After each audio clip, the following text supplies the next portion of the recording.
Bonjour à tous, bienvenue à ce webinaire dédié au label Efficient Solution mis en place par la Fondation Solar Impulse. Alors, je vois qu'on est déjà 25 participants. Je vais juste laisser passer 1 à 2 minutes là, comme on est vraiment à l'heure de départ, le temps que les derniers participants nous rejoignent. Et puis je prendrai la parole et ce sera ensuite au tour de Victoria de la Fondation de vous présenter ce label. Voilà, n'hésitez pas à me dire, alors j'y reviendrai après, mais vous avez un chat donc en bas à droite, avec juste au-dessus de l'espace de chat, un petit bouton écrire un message avec une bulle et à côté un point d'interrogation. Donc écrire un message vous sert simplement par exemple, à me confirmer que vous m'entendez bien et que vous me voyez bien, et à nous dire si vous avez des problèmes de connexion. Et le deuxième petit icône, poser une question. Bonjour Laurent. Poser une question vous servira à poser des questions en live. Nous, ça nous permet de les identifier plus facilement. Donc, pensez à cliquer quand vous posez une question sur ce petit point d'interrogation juste au-dessus du chat. Voilà, et donc les questions, on les traitera. S'il y a plusieurs questions groupées sur le même sujet, peut-être que j'interviendrai pendant la présentation de Victoria. Et puis sinon, on a 2 temps de questions, réponses pendant le webinaire. Voilà, je vois que tout le monde utilise l'outil de chat. Bonjour à tous. Ça nous permet d'avoir un peu de retour. J'attends encore 1 minute et puis on commencera le webinaire. Je pense que la plupart, alors pour répondre à la question de Louis, je pense que la plupart des personnes nous entendent. Et pour ce qui est de savoir si vous avez du son, vous êtes la seule moyen de communiquer avec nous, c'est via le chat. Vous ne pouvez pas, votre micro n'est pas activé.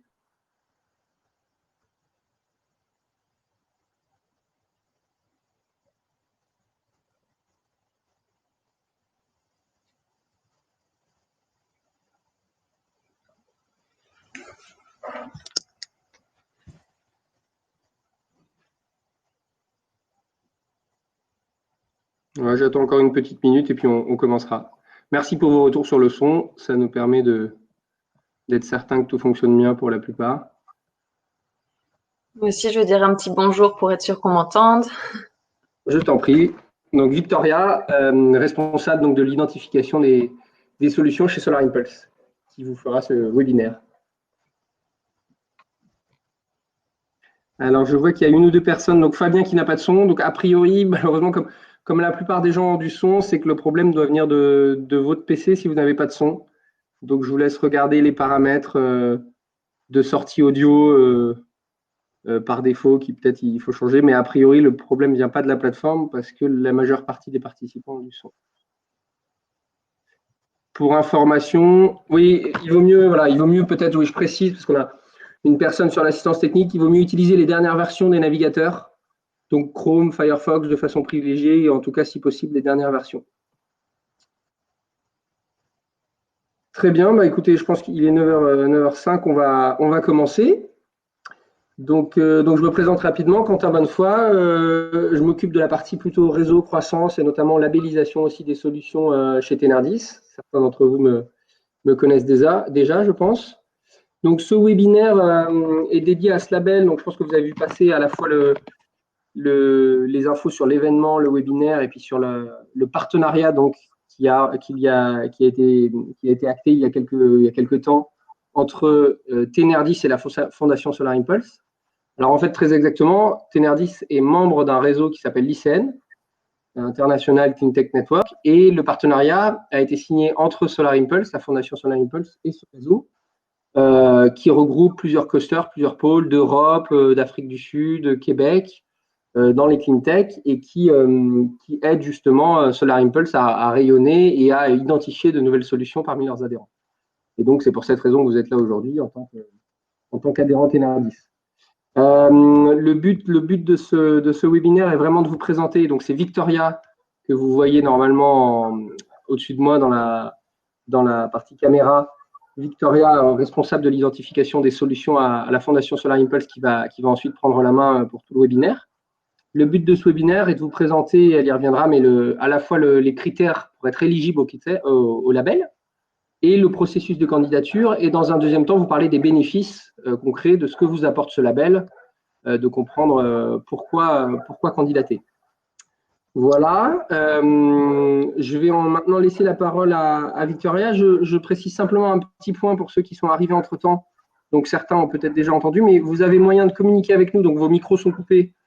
Pour communiquer, vous avez un outil de chat en bas à droite. Donc avec juste au-dessus de la barre de chat, une petite bulle pour écrire un message et un point d'interrogation sur lequel il faut cliquer lorsque vous posez une question. Donc pensez bien, lorsque vous posez des questions, vraiment nous vous invitons à poser des questions tout au long de la présentation, à cliquer sur cette icône. Ça nous permettra d'identifier les questions plus facilement et à revenir du coup sur l'outil de chat si c'est simplement pour faire une intervention ou dire bonjour comme ça a été le cas. Donc voilà, le seul petit truc à savoir, c'est ce petit bouton question qui nous permet d'identifier. Et donc on les publiera régulièrement. Au cours de la présentation, on a 2 temps pour les questions. Un, une fois que Victoria aura présenté le processus de candidature et les critères à la fois d'éligibilité et de sélection. Et un deuxième temps, une fois qu'elle nous aura parlé des bénéfices. Voilà, et je modérerai du coup les questions et je sélectionnerai, regrouperai un peu les questions. Donc n'hésitez vraiment pas à en poser, ça nous permet d'avoir vos retours. Et puis bien sûr, à la suite de cette présentation, on vous invite à me contacter en particulier si vous souhaitez candidater. Mais on y reviendra. Voilà, je laisse maintenant la parole à Victoria. Super, merci beaucoup Quentin. Alors bonjour à tous et merci pour l'organisation de cet événement aujourd'hui. Effectivement, je m'occupe à la Fondation Solar Impulse avec toute une équipe d'accompagner les innovateurs à déposer leurs solutions dans le cadre du label Efficient Solutions. Je parle d'une équipe à l'interne, mais on a aussi effectivement nos équipes externes qui sont en fait finalement des personnes comme Quentin dans différents clusters, dans différents pays, qui sont en fait au plus proche de vous parce que vous travaillez souvent vous avez des activités avec eux, ils vous connaissent. Donc on a vraiment besoin de l'aide de clusters comme Tenerdis et merci beaucoup du coup pour l'organisation de cet événement et pour le soutien pendant les prochains mois à aider les innovateurs à répondre à leurs questions et à soumettre leurs solutions. Alors, comme on l'a dit, je vais parler d'abord du process et de l'éligibilité. L'idée étant que si tout de suite vous comprenez que vous n'êtes pas éligible, vous n'avez pas besoin de rester trop longtemps. Et si effectivement vous êtes éligible et que ça vous intéresse, alors on continue sur les bénéfices et qu'est-ce que ça vous apporte ce label Solar Impulse. Donc, sans plus tarder, je vais commencer. La semaine dernière, vous avez eu une présentation de notre chairman, de notre porte-parole, Bertrand Picard. Je ne vais pas revenir sur toute l'histoire de Solar Impulse, mais en tout cas sur le projet actuel qui est l'identification de 1000 solutions à la fois profitables et bonnes pour l'environnement. Donc, c'est vraiment l'un des seuls labels, le label que vous voyez ici, le label Solar Impulse Efficient Solutions, qui valide les solutions et d'une manière reconnue internationalement sur ces 2 critères qui sont la profitabilité et l'impact environnemental.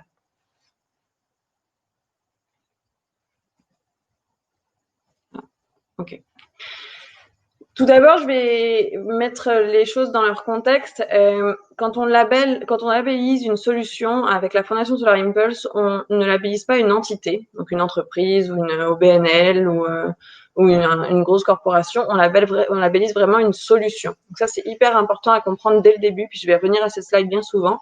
Mais il faut bien comprendre qu'à chaque fois, on part d'un client donné qui a un besoin donné et à qui vous offrez une solution. Ça peut être un pool de solutions, ou ça peut être un pool de modules, on va dire, mais qui répondent à un client, un besoin. Dans bien des cas, votre entreprise a différents produits qu'elle vend pour différents clients. Dans le cas du label, pour simplifier les choses et même pour vous dans la façon dont vous allez déposer votre solution, c'est très important de toujours suivre ce fil conducteur. Tout ça, c'est quand même du storytelling. Il faut qu'on comprenne, il faut que nos experts comprennent à qui vous voulez déployer cette solution pour répondre à quel besoin. Le but étant que notre mission, c'est d'accélérer l'adoption des technologies propres. Donc, le but étant qu'on crée ce répertoire de 1000 solutions et que si nous, on découvre le besoin d'un autre client qui est similaire à celui que vous avez donné dans votre formulaire de candidature, on pourrait presque cliquer sur un bouton, vous contacter et vous dire voilà, ce client aurait besoin d'une solution comme la tienne. Donc, c'est vraiment important de faire ça et toute la logique, c'est parce qu'on veut accélérer l'adoption de vos technologies. On veut accélérer la commercialisation de vos technologies. Alors, les critères d'éligibilité, il y en a 5. Le premier, c'est de devenir membre de la World Alliance for Efficient Solutions. Donc, je crois que vous le voyez sur ma chemise. Mais on a créé une association, une alliance, donc l'Alliance mondiale pour les solutions efficientes, qui aujourd'hui compte plus de 2200 membres. Et pour en devenir membre, c'est tout à fait gratuit, ça dure à peu près 10 minutes, on est très inclusif. Finalement, c'est toute entité qui souhaite en savoir plus sur les solutions efficientes ou qui développe des solutions efficientes. Dans cette alliance, il y a aussi bien des investisseurs que des seekers. Alors, tout est en anglais, donc vous m'excuserez, mais seekers, donc des chercheurs de solutions, vos clients potentiels, et puis des innovateurs. Vous, aujourd'hui, normalement, sur cette ligne, vous êtes majoritairement des innovateurs ou des représentants de regroupements d'innovateurs. Donc, il faut devenir membre. C'est uniquement quand on est membre qu'on peut déposer une solution. C'est légal. Qu'est-ce qu'une solution? Deuxième critère, on va parler de type d'innovation. On peut, dans les critères d'éligibilité, votre innovation peut être aussi bien un produit physique, une technologie, un processus industriel ou un service. Le troisième volet, c'est la commercialisation. On se rappelle de notre mission. La mission, c'est vraiment d'accélérer l'adoption de vos technologies, la commercialisation de vos technologies. Donc, il faut bien comprendre qu'on cherche à trouver des solutions qui sont destinées à la commercialisation ou déjà commercialisées. Donc, il faut vraiment qu'il y ait un business model avec la vente d'une solution. Donc, toujours ce qu'on va vous demander au téléphone, c'est encore une fois, qu'est-ce que tu vends, à qui, pourquoi, quelle est l'offre habituelle et toi, comment tu te différencies. Le quatrième volet, c'est l'étape de maturité. Donc, très important aussi, la solution doit avoir atteint le niveau de maturité TRL6, ce qui correspond à la démonstration technologique dans un environnement représentatif. Donc, toujours là, c'est relié à notre mission. On veut pouvoir expliquer aux deniers de l'environnement, ceux qui n'y croient pas, et ceux qui vont toujours avoir les mêmes arguments pour ne pas implanter des technologies vertes dans leurs opérations, on veut pouvoir leur donner des preuves du contraire. Donc, ces gens-là qui n'y croient pas vont nous dire « mais les technologies, elles n'existent pas encore. Alors, il faut encore 10 ans d'innovation pour que ça fonctionne. » Donc, avec ce niveau de maturité minimale, on s'assure qu'on puisse dire « non, non, pas du tout, elles sont prêtes, elles sont là, et si vous vouliez les implanter, elles seraient opérationnelles. » Le dernier critère d'éligibilité, c'est il faut que votre solution s'intègre dans l'un des objectifs de développement durable des Nations Unies, 6, 7, 9, 11 et 12. Pour la faire très simple, aujourd'hui j'ai surtout des gens dans l'énergie, donc on est sur le SDG 7, Clean Energy, and Access to Energy, je crois. Mais finalement, toutes les entreprises qui ont des solutions dans les clean tech, les technologies vertes, rentrent dans notre label. Encore là, tant qu'on est capable de montrer un impact environnemental, ça fonctionne. Donc celui-ci est plutôt assez inclusif. Pour vous donner une idée du portefeuille de solutions actuelles, alors d'ailleurs, j'ai pas changé le chiffre, mais hier, on était à 491, donc on atteint enfin la moitié du portefeuille sur les 1000. Dans ces à peu près 500 solutions qui sont déjà labellisées, on en a déjà 107 en cours d'évaluation. On a environ 30 à 40 solutions labellisées par mois et il faut comprendre que 75% des solutions sont déjà à un TRL élevé, donc de commercialisation. Pourquoi? Donc TRL 9, quand on dit et plus, c'est la commercialisation est déjà faite à grande échelle, ou à moyenne ou à grande échelle. Encore là, pourquoi? Parce que vous allez voir que pour déposer une solution, il faut vraiment prouver le côté rentabilité ou en tout cas incitatif du client avec un business case, donc avec une preuve d'un client ou en tout cas d'un projet de démonstration qui a été fait. Donc, si vous êtes avant dans les TRL un peu plus avancés, c'est un peu plus difficile de donner des chiffres parce que vous les avez peut-être pas toujours. Encore là, on peut faire des assumptions. Je suis désolée, j'ai que des mots en anglais, mais on peut faire des projections et puis quand même déposer un label, déposer une solution, comme je disais, entre TRL 6 et TRL 9 sans problème, mais la majorité, vous voyez, est déjà assez avancée. On a là-dedans aussi des corporates. Je sais que sur la ligne, on a quelques grosses entreprises. Il y a plusieurs grosses entreprises qui ont déjà déposé des solutions et on peut déposer plusieurs solutions. Donc, je disais tout à l'heure, un client, un besoin, une solution. Maintenant, si vous voulez faire le processus pour plusieurs clients, plusieurs besoins, plusieurs solutions, alors pas de problème. Et vous pouvez avoir plusieurs solutions labellisées pour une seule entité. Je vais passer assez rapidement sur le détail de cette slide, mais c'est assez représentatif du persona habituel d'une entreprise en technologie propre. On a surtout des startups, on a surtout des gens qui vendent du hardware, des technologies. On a, comme vous voyez, plus de la moitié qui ne sont pas profitables aujourd'hui. Donc, c'est pas un problème de pas être profitable aujourd'hui, mais on va vous demander comment vous planifiez d'être profitable. Ah, j'arrive pas à... Ah, ok, parfait. Pour continuer sur l'admissibilité, comme je le disais, on peut avoir une solution qui compte plusieurs modules. Donc, on ne veut pas voir des formulaires qui nous expliquent que mais en fait finalement ça c'est la solution que je vends, mais en fait finalement pour pouvoir répondre aux besoins du client, il y a besoin aussi de cette autre technologie et cette autre technologie. Alors arrangez-vous avec ceux qui donnent l'autre technologie pour pouvoir faire un formulaire pour un problème. Le deuxième point, la solution peut être un produit financier. Donc, on va avoir beaucoup déjà dans les solutions labellisées des plateformes qui donnent accès à de l'énergie renouvelable, par exemple, via des crédits, via des green bonds, il faut pouvoir expliquer quelle est la rentabilité du client encore toujours et comment vous financez et d'où viennent les données. Il y a toutes sortes de choses que vous devez prouver. Et encore là, tout est bien expliqué dans les détails sur le formulaire, mais vous pouvez, si vous vendez un produit financier, tout à fait appliquer. La solution peut appartenir à une entité à but non lucratif. Donc ça, c'est une erreur souvent ou une question qu'on reçoit souvent. Moi, je suis une entreprise sociale ou plutôt je suis justement, par exemple, Tenerdis pourrait très bien avoir une technologie développée en son nom ou un service développé en son nom et si elle le commercialise et qu'elle pourrait être rentable avec la vente de cette technologie-là, la vente de ce service-là, alors elle pourrait tout à fait appliquer. Une solution efficace ne peut pas avoir un impact peut ne pas avoir un impact positif direct. Ce que ça veut dire, c'est qu'on prend aussi en considération les impacts indirects. Bien souvent, vous avez des solutions qui sont des systèmes de contrôle, des systèmes de mesure. Donc, tout de suite, en tant que tel, la technologie ne permet pas d'avoir un impact direct sur l'environnement. Mais parce que quelqu'un va lire les mesures, va prendre une décision qui a un impact sur l'environnement, c'est un impact indirect, ça fonctionne. Autre chose, dans certains cas, pour tout ce qui est qualité de l'air, peut-être que sur la ligne, j'ai moins de gens dans la qualité de l'air, mais de la même manière, ça peut être parfois difficile d'expliquer que mon système de mesure de la qualité de l'air ou de la pollution dans l'air a un vrai impact.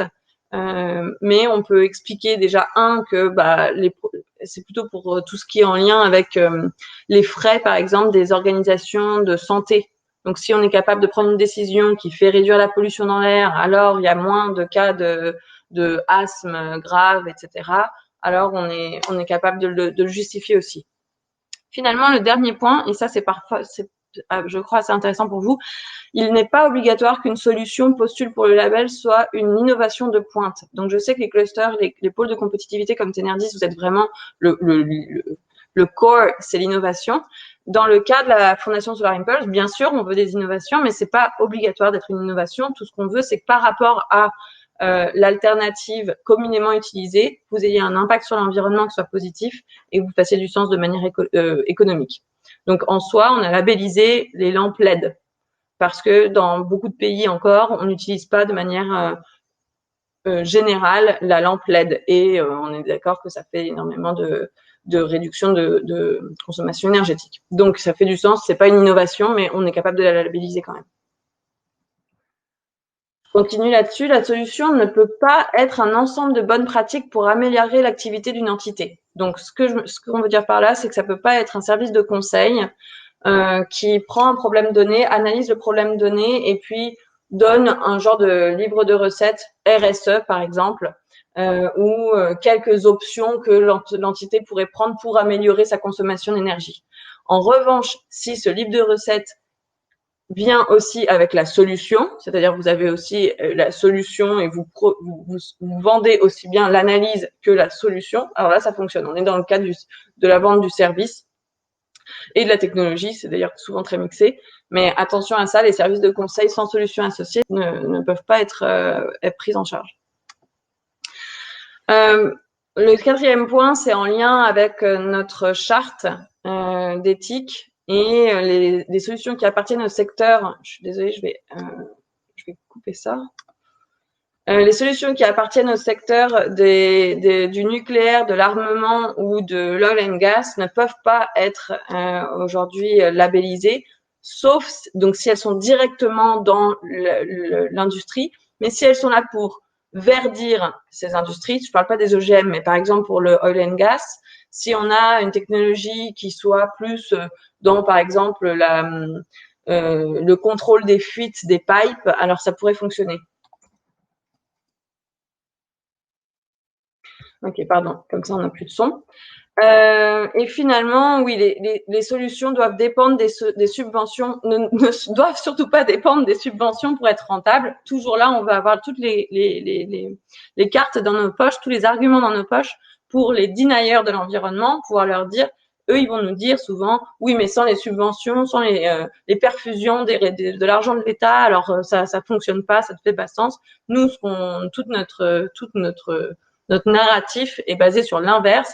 Les solutions, elles existent, elles font du sens économiquement, elles sont bonnes pour l'environnement, donc il n'y a aucune raison de ne pas les utiliser tout de suite. Il faut changer, il faut adopter les technologies, il faut changer le cadre réglementaire et fiscal pour qu'elles soient adoptées, parce qu'elles sont là, elles existent et ça fonctionne. Donc effectivement, si majoritairement tous vos fonds viennent de subventions et qu'il n'y a pas de façon d'être rentable sans subvention, alors ça ne fonctionnera pas. Il me reste juste cette slide-là sur le côté éligibilité, évaluation. On pourra prendre une première partie de questions ici. Si vous vous sentez éligible, on va vous demander donc de remplir un dossier et que vous arriviez à convaincre des experts, qui sont des experts indépendants, sur ces 5 critères-là. Donc 5 critères dans 3 grands chapitres. Premièrement, faisabilité. Comme on a dit, il faut que ça fonctionne. Donc, on va regarder si votre concept est crédible et si on peut le répliquer. Encore là, on va pouvoir cliquer sur un bouton et répliquer votre technologie ou en tout cas lui donner un marché, accélérer son accès au marché.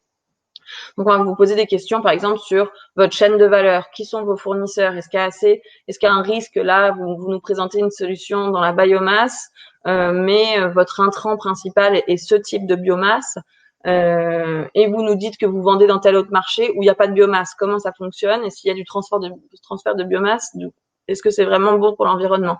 Ça va être des choses comme ça qu'on va pouvoir tester sur ces questions-là. Le deuxième volet, l'impact environnemental, hyper important. On va vous demander quelle est l'alternative communément utilisée, alternative traditionnelle.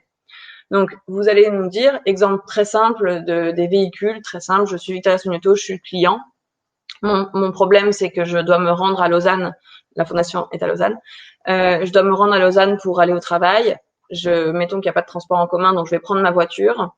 Bon, bah, l'alternative communément utilisée, c'est une voiture à essence. Moi, entreprise ABC, je vends une voiture, je suis Hyundai, je vends une voiture à l'hydrogène. C'est ça, l'alternative traditionnelle sera donc la voiture à essence. C'est celle qui est communément utilisée. C'est très important de comprendre ce que c'est que votre alternative traditionnelle. Dans ce cas-là, par exemple, on a beaucoup d'erreurs de gens qui vont nous dire « Ah bah, moi, je vends une voiture électrique de marque Intel et mon alternative traditionnelle, c'est une autre voiture électrique de marque Intel. » Non, ça, c'est de la compétition, mais c'est pas votre alternative traditionnelle. Là, on veut vraiment comprendre ce qui est communément utilisé, ce qui pollue et comme quoi vous, si vous entrez sur ce marché-là, alors vous allez réduire l'impact environnemental sur ce besoin-là. Le dernier volet, c'est le volet de profitabilité. Donc encore là, si on veut parler à un Trump demain qui s'en fiche de l'environnement, et je pense que ça Bertrand l'a dit pendant la présentation la semaine dernière, mais on veut pouvoir lui dire, écoute, n'écoute même pas la partie sur l'environnement, c'est pas grave, d'une manière économique, ça fonctionne. Pourquoi? Parce que le client paye la même chose ou moins cher sur son coût d'opération par rapport à l'alternative traditionnelle.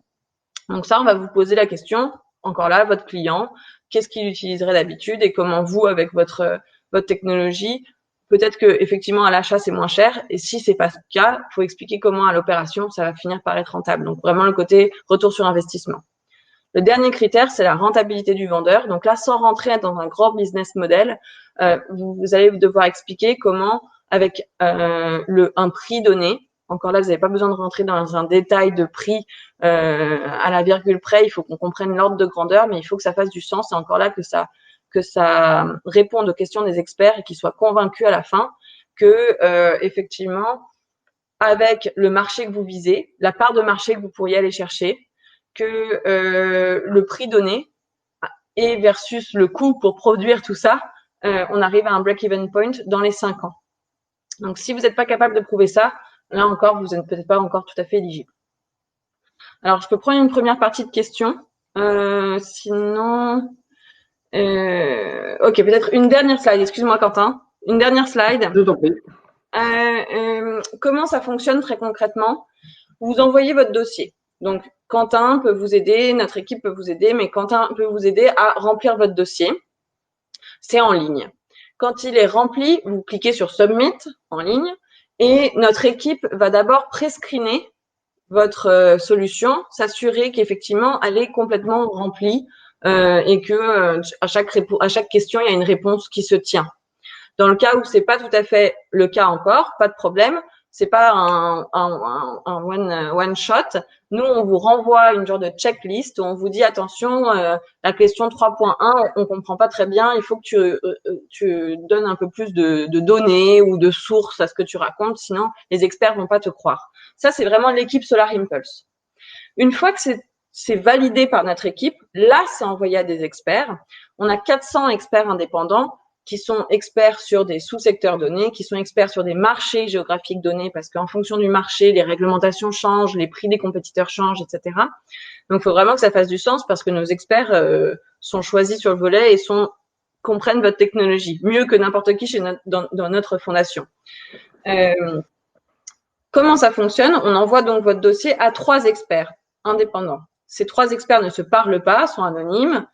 Et sur chacun des 5 critères que je viens de présenter, il faut qu'ils disent oui ou non. Est-ce que vous pensez que le concept est crédible? Oui ou non. Est-ce que vous pensez que c'est scalable, réplicable? Oui ou non. Impact environnemental, etc. Donc les 5 critères. Dans le cas où sur les 5 critères, j'ai une majorité de 2 oui, qui est mon premier petit exemple. Là, j'ai que mon 3e expert qui a dit non au 2e critère. Bon, ben, la solution a quand même le label. Dans le 2e cas, en bas, la solution est rejetée parce que sur le 3e critère, vous voyez que 2 experts ont dit non. C'est-à-dire que vous n'avez pas réussi à convaincre la majorité des experts que votre solution a un impact bénéfique pour l'environnement. Et finalement, si vous avez votre label, alors sachez que le label n'a pas de date d'expiration. Il vient avec un mois et une année. Et que si jamais dans 3 ans, vous souhaitez faire des changements, vous pouvez très bien redéposer la solution et récupérer le label avec le mois et la nouvelle année. Alors, ça y est, cette fois-ci, c'est bon, Quentin, je peux prendre les questions parce que la prochaine étape, c'est les bénéfices. Non, mais je t'en prie, il n'y a pas de problème. Donc, on a quelques questions. Je vais passer en affichage questions, mais des questions rapides, à mon avis, que tu peux traiter rapidement sur est-ce qu'ils peuvent candidater ou pas. Par exemple, par rapport aux subventions, je l'affiche maintenant, le client peut-il être une collectivité, un client public, donc via des achats publics? La réponse est oui, il me semble. Oui, oui, tout à fait. Et vous, Voilà. vous êtes capable d'être rentable avec ces fonds. Mais là, c'est pas une subvention, c'est vraiment un achat d'une technologie. Tout à fait, ça fonctionne.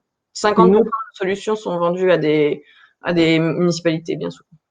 Une autre question rapide. Est-il possible de candidater en tant que consortium de plusieurs entreprises? Oui, tout à fait. C'est pas la majorité et ça peut rendre les choses un peu compliquées. Ou alors si vous êtes déjà très proche, il n'y a aucun problème. Mais oui, tout à fait. L'idée c'est ce que je disais sur les modules. C'est pas l'entreprise, ça sera vous donnerez un nom à votre solution puis vous expliquerez comment elle fonctionne pour tel besoin, tel client.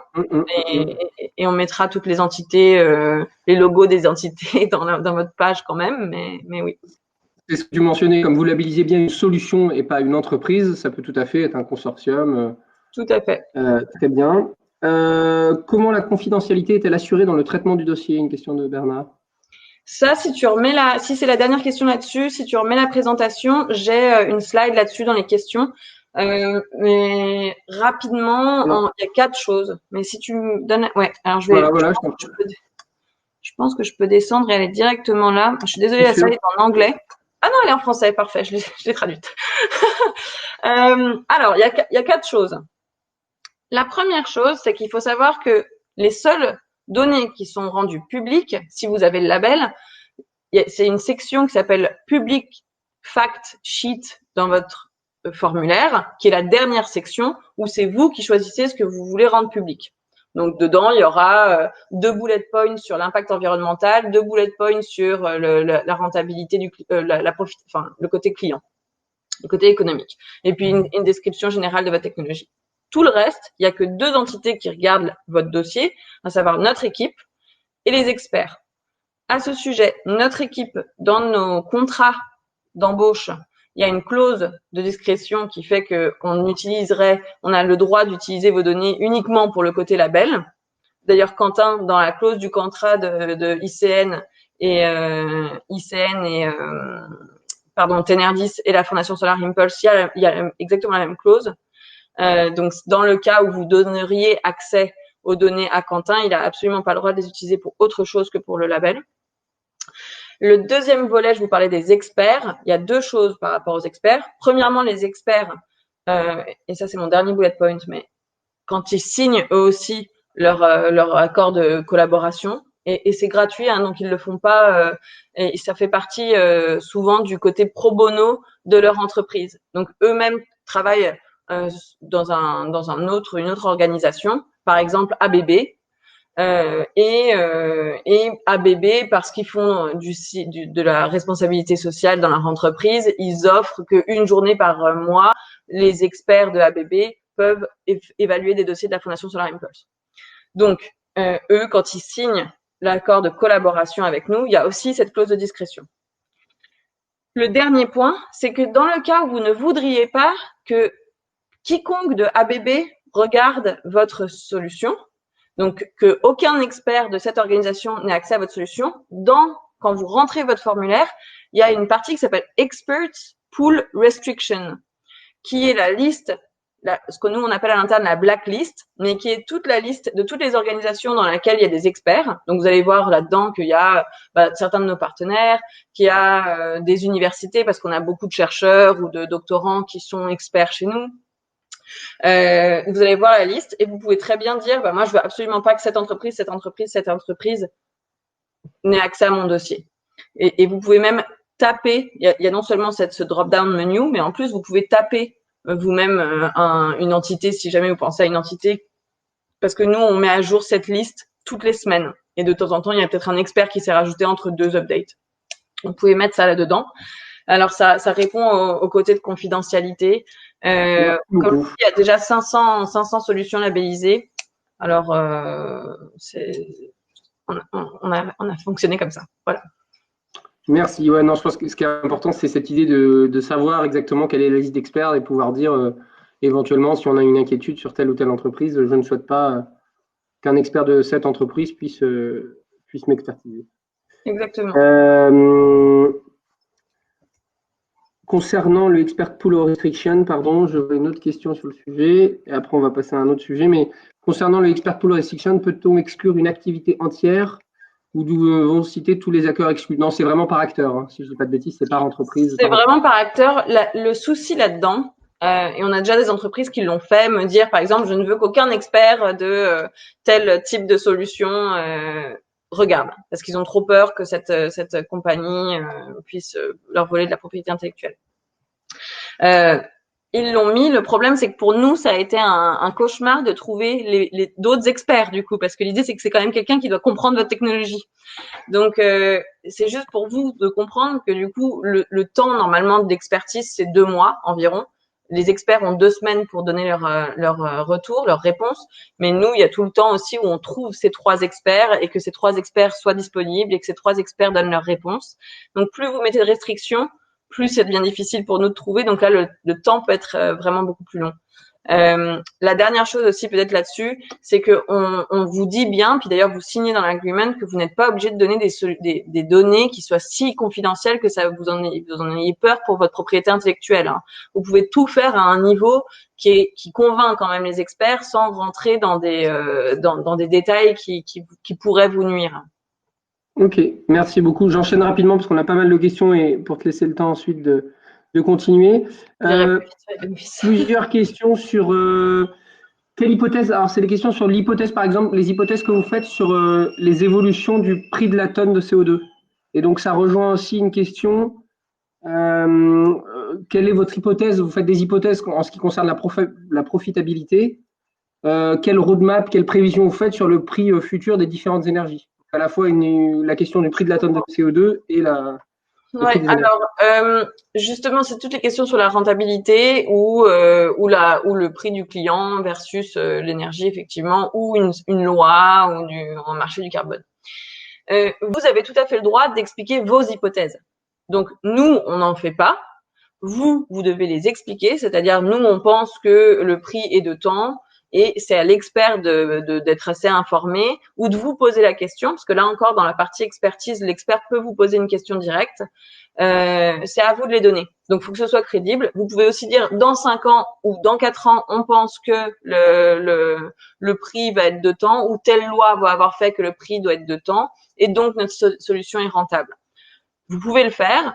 Mettez vos sources. C'est-à-dire que si ça sort juste de votre chapeau, l'expert, ça va être la première question qu'il demande, mais d'où ça sort. Donc, il faut que ce soit crédible. Donc, si vous avez une source, s'il y a un article qui prouve ça, si la loi est déjà en place, mais c'est vous qui donnez vos hypothèses. Hop, très bien, merci. Et deux, trois autres questions rapidement. Si la solution peut avoir plusieurs types de clients, par exemple B2C, B2B pour différents besoins, je comprends qu'il faut alors faire plusieurs dossiers, est-ce bien cela? C'est plus simple pour vous.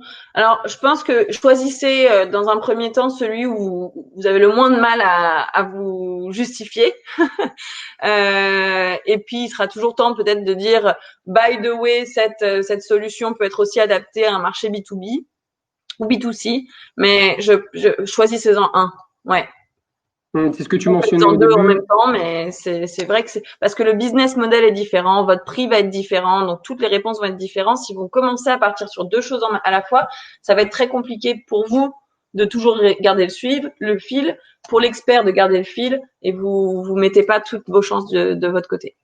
Voilà, le seul cas peut-être, enfin, je me permets, qu'on peut mentionner, c'est si vraiment votre solution est vendue, par exemple, au même prix, de la même façon, avec les mêmes, qu'il y a vraiment des similarités très très fortes, il y a très peu de différence entre les deux, éventuellement ça peut se grouper, mais à partir du moment où la commercialisation n'est pas la même, l'impact par exemple environnemental n'est pas forcément le même aussi, le produit n'est pas exactement le même, ou pas packagé de la même façon, là ça fait sens de se cibler sur un seul marché déjà pour commencer. C'est ce que je comprends de, C'est ça. très bien. Et ensuite, deux questions liées. Donc, le life cycle assessment est-il obligatoire pour une solution digitale? Et une autre question aussi qui est liée, est-il nécessaire de quantifier l'impact environnemental d'une façon générale? Donc, à la fois pour une solution digitale et plus généralement. Alors, sur la deuxième question, oui, c'est absolument nécessaire puisque c'est le label qui prouve qu'on a un impact environnemental. Donc, si on le quantifiait pas, on se ferait rire au nez et il y aurait aucun bénéfice. Ce que je vais vous raconter après sur les investisseurs qui vous regardent, les clients qui vous regardent, si on vous quantifie pas là-dessus, ça ne voudrait rien dire. Donc, c'est très rigoureux. Donc, oui. Le côté life cycle assessment, donc analyse de cycle de vie, effectivement, c'est là aussi, oui, c'est obligatoire. Ceci dit, si vous l'avez déjà faite, vous avez juste à uploader votre document. D'ailleurs, petite parenthèse, sur chacune des questions, vous pouvez uploader des documents au lieu de réécrire, ce qui fait que ça peut vous aller beaucoup plus vite si vous avez déjà des business plans, vous avez déjà fait des slides pour un investisseur, en autant que ce soit en anglais, tout est en anglais, mais vous pouvez uploader. Donc, si vous avez déjà un document qui ressemble à une analyse de cycle de vie ou qui explique vraiment bien vos impacts environnementaux, uploadez-le. Si vous ne l'avez pas, nous, dans le formulaire, on vous propose ce qu'on appelle le Simplified LCA. Donc, vous comprenez, un petit formulaire qui vous aide à vous poser les questions où il faut quand même que vous répondiez et que vous retéléchargez votre réponse dans la plateforme. Si on est une solution digitale, il faut se dire toujours, OK, mon client, quel est le mainstream alternative? Dans le cas de, par exemple, une solution qui est là pour donner une meilleure décision pour le mix énergétique, effectivement, ça devient compliqué parce que vu que c'est une plateforme, c'est pas comme si j'avais des matériaux, de la distribution, de la production, etc. Mais vous pouvez expliquer par contre que la mainstream alternative, c'est qu'il n'y a rien.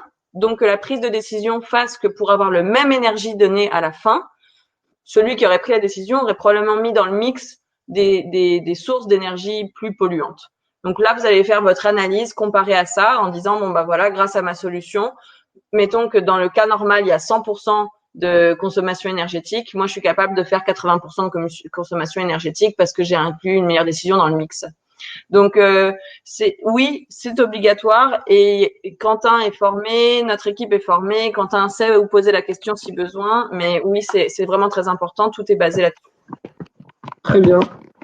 Merci beaucoup, Victoria. Je propose qu'on enchaîne sur la suite. Et donc, pour ceux qui auraient donc, des questions, vous pouvez encore les poser à la fin. Donc, ça sera plus, la deuxième partie concernera plus les bénéfices de la solution. Et puis, vous avez bien sûr, pour les questions que vous avez, toujours la possibilité de me contacter par mail. Je pourrai y répondre et vous mettre en lien avec Solar Impulse. Voilà, donc n'hésitez pas. Je te laisse reprendre et puis on refera donc une phase de questions-réponses à la fin de la partie bénéfice. Je vais le faire rapide alors. Donc, là encore, s'il y a des questions, je les prendrai à la fin. Je vais aller vite pour les prochaines 10 minutes, on va dire. Alors, les bénéfices du label, il y en a 6. Une fois que vous avez le label, ce qu'on vous promet, c'est 1, des mises en relation avec des clients et des partenaires stratégiques. 2, la même chose avec des investisseurs. 3, un gros volet représentation au secteur politique et institutionnel. Vous savez que Bertrand Piccard est notre chairman, donc c'est vraiment lui qui est notre porte-parole et qui a accès à toutes ces sphères politiques qui peuvent faire changer les choses au niveau du cadre réglementaire et fiscal. Le 4e volet, c'est le retour d'experts de l'industrie. Je vais vous expliquer un peu plus pourquoi. Et je vous rappelle que tout est gratuit. La 5e volet, c'est le côté crédibilité, évidemment. Donc, on a un processus qui est rigoureux, ce qui veut dire que c'est crédible et vous allez voir que c'est endorsed ou approuvé par plusieurs organisations internationales et par des clients et par des investisseurs. Et finalement, l'aspect visibilité, où je sais que les clusters déjà travaillent beaucoup à faire valoir vos technologies. Ben, nous, on est une genre de locomotive de ça. On va accélérer beaucoup ça. Parce que tout simplement avec Solar Impulse, on a énormément de traction auprès des médias, même sur ces médias sociaux, on a vraiment beaucoup de visibilité. Donc parler de vous, ça vous donne encore plus de visibilité ici. Donc le but, c'est que je rentre un peu plus dans les détails des 6 prochains. Je vais aller plus ou moins vite. On va voir. Donc la première, le côté client, les stratégies et le accès au marché, accès aux clients, accès aux partenaires stratégiques. Il y a 2 grandes façons dont on le fait. La première, c'est que on fait des shortlists. Donc, c'est-à-dire qu'on travaille avec des instituts ou bien des gens des marchés publics, donc des DG de ville, des groupements qui font des appels d'offres pour des villes. Donc, on est en lien avec le volet implémentation et expérimentation des villes, plus toutes les organisations corporate qui sont ou bien nos organismes qui financent la fondation, parce que tout est gratuit, mais en fait, on a des sponsors. Ces sponsors, c'est 14 grands partenaires privés. Et ces 14 grands partenaires privés nous expliquent leurs besoins et nous utilisent comme recruteurs de solutions, finalement. Et puis, en plus des partenaires, il y a d'autres corporations avec qui on travaille pour exactement la même chose. Donc, on envoie des listes des solutions sur une base mensuelle, plus tous les mois, on fait un événement chez l'un ou chez l'autre. Ou là, maintenant, beaucoup en e-pitch. Donc, on a, par exemple, là, à la fin du mois, avec Covestro, sur les nouveaux matériaux, 5 solutions qui vont pitcher. On vient d'avoir un e-pitch avec Procter & Gamble à la fin du mois d'avril. Alors, tous les mois, on essaye d'avoir un e-pitch vraiment sur donc là, c'est un appel aux solutions labellisées pour dire si vous êtes intéressé, dites que vous l'êtes et comme ça, on vous met en valeur devant ces gens-là. Le deuxième volet, c'est l'accès à des événements. Donc, vous pouvez toujours aller voir sur notre site. On a beaucoup d'événements en partenariat, des événements internationaux. On vient d'en rajouter 2, où là, on essaye d'avoir des discounts pour vous, pour que vous puissiez faire des pitchs, pour que vous ayez des stands gratuits, pour parfois que votre trajet soit complètement payé. Donc, je vais pouvoir rentrer dans les détails un peu plus. Je vais passer vite, pas dans les détails, mais dans les exemples. Là, pour vous donner une idée, voilà les entreprises avec qui on travaille, entreprises ou organisations publiques, parce que ce que vous voyez, par exemple, pour celui de l'énergie, je vais justement rester un peu plus là-dessus, vous reconnaissez les logos, la plupart sont aussi membres ou partenaires de Tenerdis, mais ce sont des entités avec lesquelles on travaille. La dernière que vous voyez, c'est l'Association des maires d'Île-de-France, par exemple. Donc là, on est plus sur des villes. Le deuxième, là encore avec Tenergy, je pense qu'on est aussi dans Smart City et le building bien souvent. Donc vous voyez, vous reconnaissez encore là des logos. À la fin, on voit la ville de Bruxelles aussi, par exemple. Mobilité, je crois que ça vous touche aussi. Donc on va travailler avec les logos que vous voyez là. Vous avez la présentation, donc vous verrez. Et puis sur notre page event, on met en valeur du coup les e-pitch qu'on fait. Je passe vite, mais même chose pour ces autres sous-secteurs, on va dire. Donc là, c'est vraiment les intérêts par thématique. Donc on envoie à chacun de ces logos-là, aux bonnes personnes, vos solutions sur une base mensuelle. Plus on fait des événements. Par exemple, celui-ci, puis dans la présentation que vous allez voir, on a essayé de mettre beaucoup de success stories ou de témoignages. Donc là, typiquement, c'était en novembre dernier, on a fait un événement chez Bouygues. Donc là, plutôt sur les structures du bâtiment, et on a une entreprise qui est donc Hype6 qui fait de l'isolation, qui est en ce moment en train de préparer son premier projet expérimental avec Bouygues. Donc je passe assez vite, mais pareil ici Covestro, donc on l'avait déjà fait l'année dernière.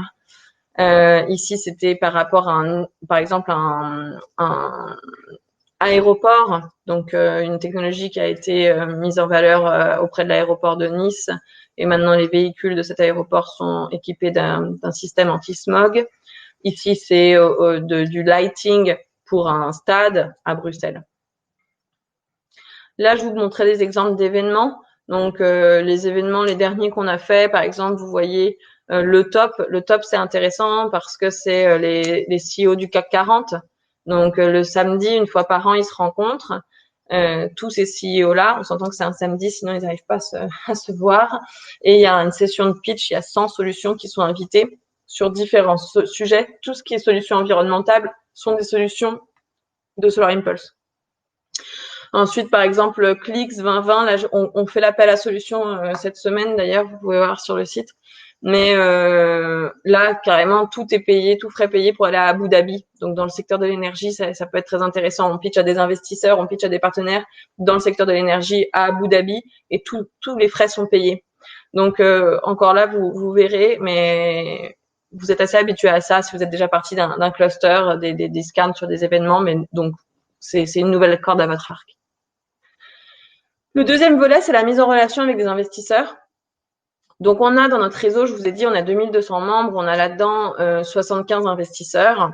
Ces investisseurs sont aussi bien des fondations, des firmes de venture cap, que des corporate VC, que des plateformes. Parfois, c'est pas nécessairement l'investisseur, mais c'est la plateforme. Par exemple, la semaine dernière, on a fait un événement de pitch avec Euroquity, qui est la plateforme internationale de BPI France, qui est un de nos partenaires. Et donc, on avait sur la ligne 100 investisseurs grâce au travail de BPI France, Euroquity et puis le Clean Tech Group aussi avec qui on travaille, qui ont eux de leur côté appelé les investisseurs, et nous, on avait les solutions qui pitchaient. Donc, on a beaucoup de travaux aussi sur ce sujet. Les pitchs aux investisseurs, c'est une fois par mois. Donc, je passe encore assez vite ici pour vous rentrer un peu plus dans les détails de comment on le fait concrètement. Concrètement, dans votre dashboard, donc une fois que vous allez rentrer sur votre espace membre en ligne, il y a un module qui vous demande votre stratégie de financement, ou en tout cas vos besoins plutôt de financement, à quelle étape du fundraiser vous en êtes, quel est le ticket que vous cherchez, pourquoi, quel niveau de maturité. Ce module est répliqué aussi sur le dashboard des investisseurs. Donc c'est grâce à ça qu'on peut faire un matchmaking. La deuxième colonne que vous voyez, c'est le lien avec des investissements, donc des événements. Donc je vous parlais tout à l'heure de BPI, Euroquity par exemple, mais on le fait avec d'autres événements dans lesquels normalement c'est sur invitation. Donc là, nous évidemment que quand c'est sur invitation, quand on a le partenariat, ils nous demandent de faire les invitations. Donc si vous êtes labellisé, alors on va chercher on va vous demander à vous directement. Le troisième volet, c'est le côté qu'en soi, donc on est toujours ici on parle de l'accès aux investisseurs. Hein. Donc là on a parlé des choses très directes, événements, introduction. Ici le troisième volet qui est intéressant, c'est qu'en soi le dossier pour devenir membre, pour être labellisé, vous fait une très bonne base pour votre prochaine levée de fonds. Parce que vous avez là donc toutes les réponses à des questions qu'un investisseur peut vous demander. Vous vous êtes fait aider par notre équipe pour vous assurer que c'était complet. Plus, quand vous êtes envoyé aux experts, les experts eux aussi doivent donner des commentaires sur pourquoi oui, pourquoi non, à chacun des critères. Et donc, ce dossier-là d'évaluation vous est remis aussi. Donc, les deux combinés, quand vous l'envoyez à des investisseurs, vous êtes déjà très, très crédible. J'ai un exemple tout à l'heure d'effectivement une entreprise qui est d'un investisseur qui n'ont fonctionné que comme ça. Je passe assez vite. Là, vous me poserez des questions si vous en avez. Finalement, oui, la fondation est souvent demandée de donner des tendances d'investissement. Donc, nous, évidemment, on se base sur ce qu'on labellise. Donc, les tendances d'investissement dans l'hydrogène, on regarde ce qu'on a comme solution labellisée dans l'hydrogène et on explique ce qu'on voit, finalement. Donc, en faisant partie de ça, vous faites aussi partie du narratif qu'on donne auprès des investisseurs qui nous demandent. Donc là, typiquement, c'est ce que je voulais vous dire. Je vous parlais de success stories. Ici, on a une entreprise, WeNow, qui a été labellisée et qui, grâce à ce label, on a à droite l'investisseur qui nous explique qu'effectivement, ils n'ont pas regardé l'aspect technologique ou faisabilité ou environnemental de la solution parce qu'ils comprenaient qu'avec notre label, ça avait déjà été regardé. Donc, ils n'ont fait que l'analyse financière de la compagnie puisque nous, effectivement, on ne le fait pas. Donc, c'est vraiment un gage de respect, finalement, pour les investisseurs. Ils comprennent que quand nous, on présente quelque chose, ça a été vraiment bien assessé. Donc là, 1,3 million sur funds, ici 1,5 million. Bon, c'est des success stories, je vous les laisse, vous les regarderez. Le troisième point, c'est au niveau de la représentation, au niveau du secteur politique et institutionnel. Vous connaissez Bertrand Piccard, c'est une slide qui est peut-être plus utile pour des gens qui la connaissent pas, mais finalement, évidemment, Bertrand Piccard, il a un vrai devoir d'éducation et il le fait grâce aux anecdotes des solutions qu'on lui présente. Donc, quand je dis anecdote, c'est que pour l'instant, on n'est pas équipé à faire des grands rapports de voilà les recommandations des solutions à technologie verte qui n'ont pas accès au marché aujourd'hui pour telle raison. Mais justement, pour ça, on a des acteurs comme Tenerdis ou des clusters qui, eux, font ces recommandations que nous, on peut pousser avec la voix de Bertrand Piccard. Le deuxième volet, c'est qu'en soi, notre équipe d'affaires publiques peut vous faire des lettres de soutien. Donc, si vous êtes dans une démarche de advocacy, de lobbying, si on peut dire comme ça, ou en tout cas d'influence des règles du gouvernement et du cadre réglementaire et fiscal, nous, on peut vous fournir une lettre de soutien. Et c'est le rôle de notre équipe affaires publiques. La troisième colonne, c'est que de la même manière que pour les deux premiers points, il y a des événements où il y a une audience publique et où nous, on emmène des solutions. Vous regarderez, j'ai mis une vidéo dans le slide, je vais pas la passer maintenant, mais finalement, on voit vraiment l'étendue de la visibilité de Bertrand Piccard sur la scène politique et institutionnelle grâce à cette vidéo.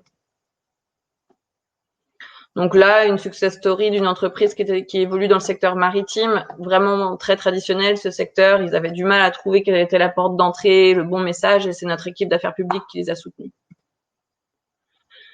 Le volet 4, je vais assez vite parce que le temps tourne, le côté retour d'experts de l'industrie. Donc ça, c'est vraiment lié à notre process interne et c'est le seul c'est le seul bénéfice auquel vous avez droit, même si vous n'êtes pas labellisé. Donc, nous, on vous aide. Je vous l'ai déjà dit. Ensuite, on envoie votre dossier à des experts. Ces experts, s'ils ont des questions à vous faire, parce qu'ils ne trouvent pas encore ça très clair, votre hypothèse du prix du CO2, ils aimeraient la challenger un petit peu. Alors, il y a un chat box. Donc, vous voyez, j'ai mis la petite photo là, le chat with experts. Donc, vous avez pendant la période d'évaluation aussi des questions qui peuvent vous être posées par les experts directement. En soi, c'est quelque chose qui a beaucoup de valeur. Les entreprises sont très contentes de ça. Ils se rendent compte à ce moment-là de la pertinence du choix des experts. Bien souvent, il y a même du matchmaking qui se fait à ce niveau-là entre un expert d'une entreprise et vous. Le deuxième point, j'en ai déjà parlé un peu avant, c'est le côté rapport d'évaluation. Donc, vous y avez accès. Donc, c'est que ce soit un oui ou un non, il y a vraiment énormément de réponses et on vous explique pourquoi non. Si jamais vous voulez réappliquer, par exemple, une prochaine fois en changeant vos réponses ou parce que votre solution a évolué. Encore là, success story, je vais juste en bas à gauche, vous voyez que c'est carrément un expert qui nous dit, moi, j'ai vu dans le solution submission form, donc le formulaire, que l'entreprise recherchait des clients. Alors, évidemment, c'est confidentiel, donc ils ont d'abord demandé à l'entreprise qu'ils étaient en train d'évaluer, mais ce monsieur, il est expert logistique chez P&G. Et il était en train d'évaluer une solution de logistique. Et donc, il a tout de suite, après validation avec la personne à qui il était en train de parler, proposé de présenter Magic Palette, alors même qu'il n'était pas encore labellisé, à son équipe pour vraiment implanter demain la solution. Donc, en soi, c'est aussi pour un moment d'échange. Crédibilité. Donc, crédibilité, c'est assez important que vous sachiez que le label est reconnu au niveau international. Il est basé sur les principes des Nations Unies. Donc, toutes les organisations type ONU, UNESCO, le World Economic Forum, la World Bank nous ont reconnus. Tous les standards du label sont vérifiés une fois par an par une tierce partie. Donc l'année dernière, c'était EY, pour vraiment vérifier que quand je vous dis, par exemple, on l'envoie à des experts, c'est confidentiel de telle manière. Si 2 experts disent non, alors on vous donne pas le label. Tout ce que je viens de vous raconter là sur le processus est donc validé par EY et on regarde. Donc ils regardent pas les technologies eux, mais ils regardent qu'on fait bien ce qu'on est en train de dire qu'on fait. Le troisième volet, c'est qu'il y a, en fait, pour ceux qui ont déjà un lien avec la Commission européenne et le programme SME2, Seal of Excellence, qui ont déjà reçu des fonds ou ont eu le Seal of Excellence de Horizon 2020, alors il y a une équivalence. Donc ça aussi, ça montre que c'est crédible. On a une équivalence avec la Commission européenne. Ce qui veut dire que si vous avez déjà reçu des fonds ou un oui de ce programme-là, SME2, Seal of Excellence de Horizon 2020, alors vous n'avez besoin que de répondre aux questions sur l'environnement. Tout le côté faisabilité et le côté profitabilité, on considère que ça a déjà été regardé par la Commission européenne et donc vous n'avez pas besoin de répondre à ces questions-là. Et dernier point, et il reste 2 minutes, donc j'espère que vous aurez un tout petit peu de temps pour les questions derrière, la visibilité. Je vais passer très vite, mais en gros, on fait énormément de bruit autour de vos technologies via, je vais passer du coup directement, via, à savoir votre page en ligne. Donc notre site, il y a 2,2 millions de vues par an. Donc un profil en ligne, un certificat, un logo, simplement pour te dire que tu peux prendre le temps de terminer. On peut dépasser de quelques minutes, il y a pas de problème. Ok, je vais juste, si les gens sont déjà pris. Bon, bah, alors, donc, il y a effectivement tout ce qu'on vous fournit. Il y a la voix de Bertrand Picard qui lui-même est à la télé, à la radio, en train de parler du label bien souvent. Donc en gros, ce que je disais là, la première partie c'est ok, non, la première colonne c'est le côté simplification du concept. Donc bien souvent dans vos équipes, vous avez des petites équipes. C'est la façon dont vous parlez de votre technologie est très basée sur la technologie, la spécificité technique. Nous, notre équipe de com, son métier, c'est de simplifier votre concept et de le rendre bankable, vendable, commercialisable. Donc, en soi, nous-mêmes, on réécrit bien souvent votre profil public et vous pouvez donc réutiliser ces textes, même sur vos sites. C'est vraiment le storytelling, c'est notre métier. Le deuxième volet, c'est ce que je disais, c'est donc vraiment attirer du trafic sur votre site, donc via notre page web, via ce qu'on va faire sur les médias sociaux pour vous. Et le troisième volet, c'est Bertrand Picard, qui a des op-eds dans les articles et qui parle des labels tout le temps. Donc là, ici, c'était une success story. Chaque semaine, on fait une vidéo sur la solution de la semaine. Il y a des entretiens aussi qu'on fait avec les innovateurs derrière les innovations. Et puis chaque mois, on fait une vidéo thématique où là, on regroupe plusieurs innovations.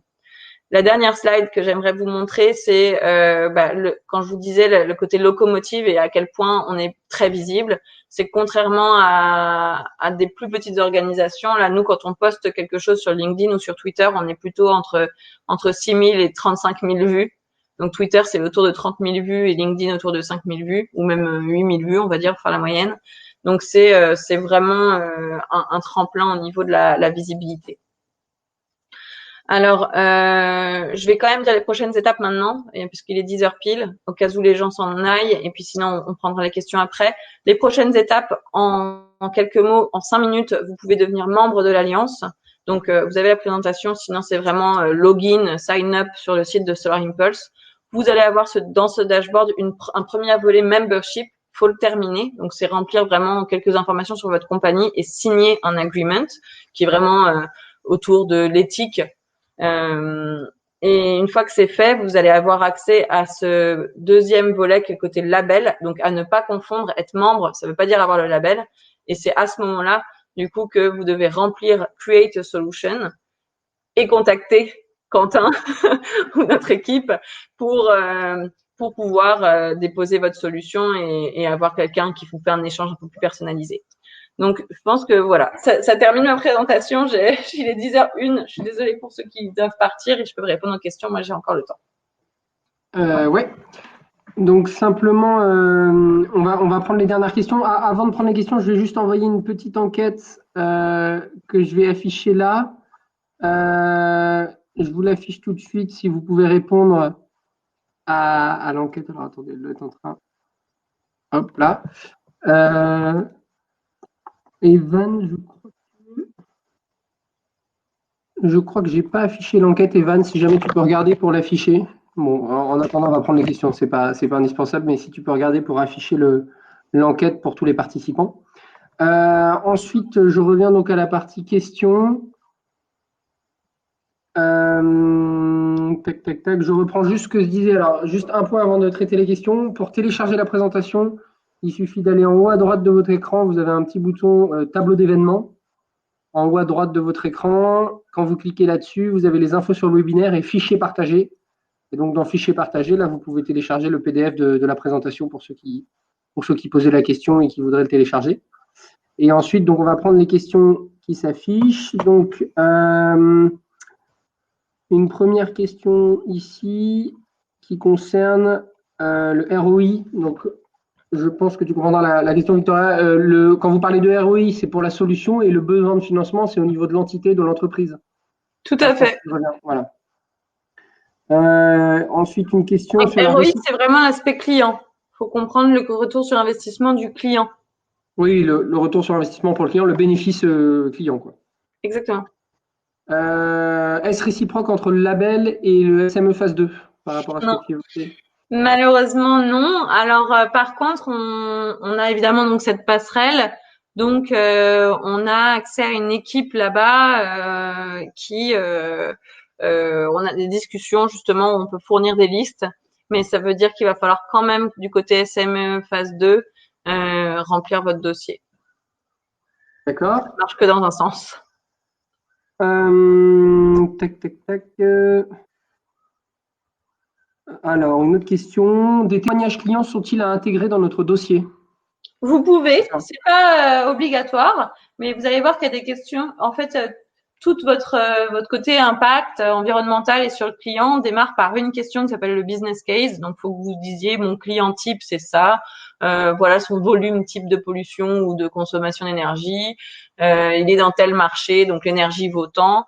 By the way, regardez vous pouvez, à chaque question, comme je vous disais, vous pouvez mettre un document. Donc, vous pouvez très bien intégrer un article ou une lettre de soutien, ou voilà ce témoignage client, tout à fait, dans les dossiers, par exemple un client, et vous mettez en fichier attaché votre lettre.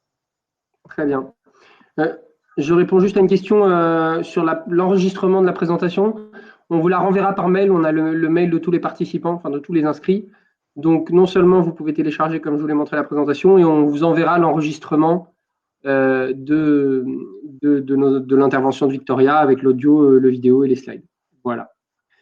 On vous l'enverra sur votre mail dans les jours qui suivent. Ensuite, d'autres questions. Tac, tac, tac. Une dernière question. Sur la page en ligne, qu'est-ce qui distingue l'offre du label? Alors, je suis Bonne question, puis c'est pas mal que j'en parle tout de suite parce que ça va vous éviter une étape. Faut comprendre que le label, quand Bertrand Piccard a annoncé il y a 3 ans, on va avoir 1000 solutions qui sont efficaces et bonnes pour l'environnement et profitables, on n'avait pas encore tout développé la plateforme pour le label. Mais c'est un inventeur, un aventurier, alors fallait que ça soit fait et que ça soit fait maintenant. Donc la première façon qu'on avait au début, c'était vraiment juste, au moins parlez-nous de votre offre. Donc dans la partie membership, il faut effectivement ajouter une offre. Cela dit, c'est expertisé par personne. Donc c'est vraiment juste vous présenter une offre là, mais c'est tout à fait inclusif. En revanche, la partie label, là, c'est là que le côté crédible et visibilité ne vient qu'à ce moment-là. C'est-à-dire que quand on a vérifié qu'effectivement ça répondait à nos critères. Note là-dessus, on est en train de changer la plateforme pour plus que vous ayez à mettre l'offre. Donc, bientôt, et quand je dis bientôt, c'est probablement dans les 10 prochains jours, vous n'aurez plus que dans la partie membership qu'à remplir l'information sur votre compagnie. Hyper simple, hein, c'est votre email, la localisation, votre compte LinkedIn si vous en avez un, et puis une short description de votre compagnie, de ce qu'elle fait forcément un petit peu. Et signer le agreement. Donc la partie ajouter une offre va plus exister parce qu'effectivement c'est d'une redite pour vous. Pour les gens qui viennent sur le site, ils comprennent pas ce que c'est la différence entre l'offre et le label. Donc on va juste retirer ce truc-là de l'offre et il va falloir vraiment que vous vous concentriez, si vous voulez parler d'une solution, sur l'application au label. Donc en soi, ceux qui sont sur le webinaire aujourd'hui, ne remplissez pas cette partie 1.2. Vous allez quand même pouvoir devenir membre, même si vous n'avez pas rempli le côté offre. J'espère que Voilà. Et je me permets juste de préciser que pour ces détails, de toute façon, pour tous ceux qui souhaitent candidater, donc comme on l'a dit, on vous invite à me contacter directement via vos mails, mon téléphone. Et donc, on pourra revenir là-dessus de toute façon au cours d'un bref appel téléphonique où je pourrai vous réexpliquer les détails vraiment. En ce qui concerne le détail de la candidature et le process, on pourra très facilement en parler au téléphone et ce sera le plus clair. Voilà, je crois qu'on a terminé toutes les questions. Il y a beaucoup de commentaires qui nous remercient. J'affiche juste l'enquête. Mais moi, j'ai pas l'écran qui s'affiche correctement. Alors, je sais pas si tu peux me confirmer, Evan, que l'enquête s'affiche pour tout le monde. non, Et on ne voit peut-être. pas. Ah, mais il Alors, faut qu'on clique. euh, alors, j'ai essayé juste de partager l'enquête. Je pense que c'est toi qui as pris la main, Evan. Ou peut-être pas. Hop. Ah, voilà. Ah, donc là, je peux. Ah oui, c'est bon, on peut cliquer. Voilà, si vous pouvez juste voter, ça nous permettra de savoir un petit peu si ça vous a été utile et puis savoir qui compte candidater. Évidemment, pour ceux qui souhaitent candidater, la suite du process, c'est de me contacter directement dans les prochains jours par mail ou téléphone ou semaine prochaine. Voilà. Je laisse un peu de temps pour répondre et puis j'en profite pour te remercier, Victoria. C'était très Merci à clair. toi. Donc, pour information, je pense que tu le vois dans le chat, mais il y a pas mal de remerciements qui nous expliquent que c'était très clair. Donc, merci Ok, à vous. tant mieux. J'ai essayé d'être très rapide du coup sur la partie la plus importante des bénéfices, mais s'il y a des questions, de toute façon, Voilà, on mais est. encore une fois, le message pour tous ceux qui sont encore là, il y en a encore une vingtaine, c'est après, là, c'est pour vous donner déjà un premier aperçu, répondre à toutes vos questions principales, vous permettre de savoir si ça peut vous intéresser ou pas, et puis ensuite, on peut s'appeler plus directement pour en parler plus en détail. Et donc voilà, au niveau des votes, je vais les afficher rapidement, mais une majorité de gens ont trouvé le webinaire utile ou très utile et beaucoup de réponses de personnes qui veulent candidater ou qui sont intéressées pour candidater mais qui souhaitent en savoir plus. Donc, c'est ce qu'on évoquait juste avant. Voilà, écoutez, merci à tous pour votre participation. Je vous rappelle que vous pouvez télécharger la présentation en cliquant sur le bouton tableau d'événements en haut à droite et fichier partagé. On pourra bien sûr vous la renvoyer, mais vous pouvez la télécharger dès maintenant. Et puis, comme je vous l'ai dit plus tôt, pour ceux qui avaient des problèmes de son ou qui n'ont pas pu tout suivre, on pourra vous renvoyer, on renverra à tout le monde un lien vers un enregistrement donc, de l'intervention de Victoria. Voilà, je te laisse le mot de la fin, Victoria. Et puis, je Merci à souhaite. tous. On espère vite que vous soumettiez vos solutions. On en veut. Moi, j'ai la pression pour en avoir 1000 avant la fin de l'année. Quentin a la pression pour que tous les membres de Tenerdis déposent une solution. Alors, on compte sur vous. Voilà, et simplement peut-être quelque chose qu'on n'a pas mentionné, mais c'est mentionné sur notre article et tout ça, en termes de deadline un peu, l'idée c'est vraiment de commencer le processus de candidature, commencer à remplir votre dossier dans les prochaines semaines et d'ici juin idéalement. Après, il restera toujours juillet-août pour tout compléter, mais le mieux, étant donné les congés des différentes personnes, c'est vraiment de se fixer comme objectif de commencer à remplir votre dossier d'ici dans les prochaines semaines, d'ici on va dire le 10-15 juin. Voilà. C'est vraiment l'idéal et ça permettra surtout d'être plus serein sur le process de candidature, d'éviter de faire ça dans l'urgence, ce qui en général est un gain de temps pour tout le monde.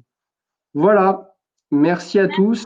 Merci à toi, Victoria. Je coupe le son de la vidéo et je laisse la fenêtre ouverte pour les personnes qui souhaitent télécharger la présentation encore quelques minutes. Merci C'est encore, compris. Victoria. Au revoir tout le monde.